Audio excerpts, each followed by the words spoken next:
Você está correndo, pulmões explodindo, pernas pesadas como chumbo. Atrás de você, sirenes. Na sua mão, uma arma. No seu bolso, dinheiro de sangue. Na sua cabeça, os rostos. Todos os rostos que você não consegue mais apagar. Você já não sabe quantos são. Perdeu a conta faz tempo. O que você sabe é que cada um deles te olhou antes de ir. E esse olhar nunca sai. Essa é a sua história. A história de um homem que virou instrumento de morte. E do momento em que a morte encontrou ele primeiro, de um jeito que nenhuma bala poderia preparar. Se você acredita que ninguém está além do alcance de Deus, curte esse vídeo agora e se inscreve no canal. Essa mensagem precisa chegar em quem mais precisa. Você cresceu num lugar onde morte não era notícia. Era vizinha. Morava do lado. Batia na porta de vez em quando e levava alguém que você conhecia. Você aprendeu cedo a não se apegar. Seu pai não morreu. Pior, ficou. Ficou e te ensinou com as mãos o que o ódio significa. Você tinha 8 anos na primeira vez que sentiu que sua vida não valia nada para a pessoa que deveria protegê-la. Essa crença entrou fundo. Raiz que dor planta demora para arrancar. Nas ruas você encontrou o que a casa não tinha: respeito. Não o respeito que se ganha com caráter, o respeito que se compra com medo.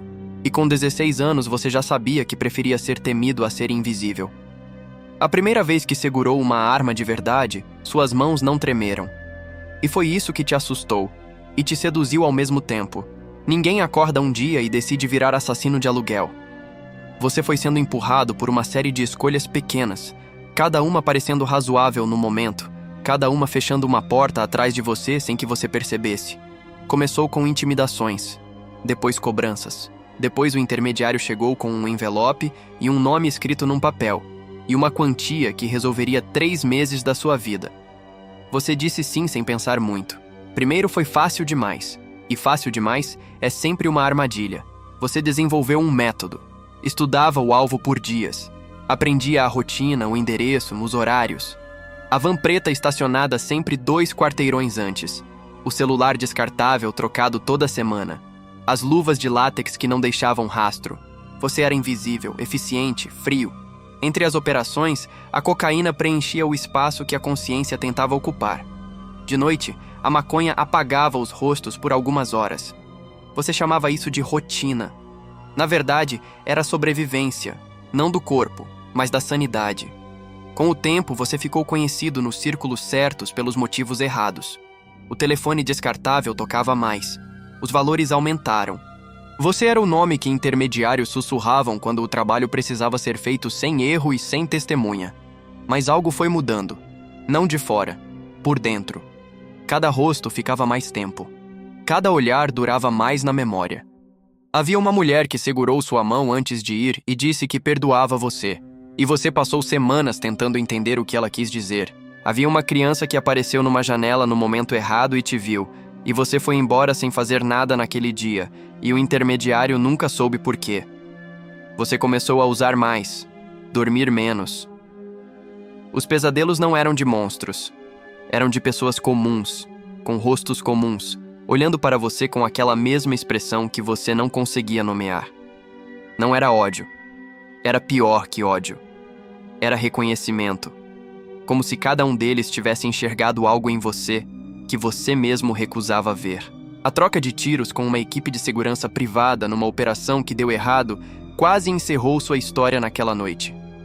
Você correu por 3 quilômetros com um corte profundo no braço, escondido em bueiros e fundos de quintal, ouvindo sirenes de todos os lados. E enquanto corria, pela primeira vez na vida, você teve medo. Não de morrer, mas de morrer assim, daquele jeito, sendo aquilo. A última operação começou como todas as outras. Van preta, placa clonada, alvo mapeado. Você sabia cada detalhe, o horário, o trajeto, o ponto cego da câmera na esquina. Deveria ser simples. Não foi. Algo saiu errado no timing. Havia mais pessoas do que o esperado. Você agiu e saiu correndo antes que a situação escapasse completamente. Mas desta vez, as sirenes vieram rápido demais. Os carros fecharam ruas demais. E você se viu num beco sem saída, encostado numa parede, arma na mão, sem para onde ir. Foi então que você ouviu uma voz, não de fora, de dentro. Ou de algum lugar entre os dois você nunca soube explicar direito. E a voz disse uma coisa que nenhum inimigo, nenhuma sirene, nenhum intermediário jamais te disse antes. Eu te conheço. Eu sei o que você carrega. E eu vim te encontrar aqui. Você olhou para os lados. Não havia ninguém. Mas havia uma presença que tornava o beco menor e maior ao mesmo tempo. Menor porque não havia saída. Maior porque de repente havia espaço para algo que você nunca tinha sentido antes. Você desceu pela parede até o chão, joelhos no asfalto molhado, arma caindo de lado, e pela primeira vez em muitos anos, você chorou.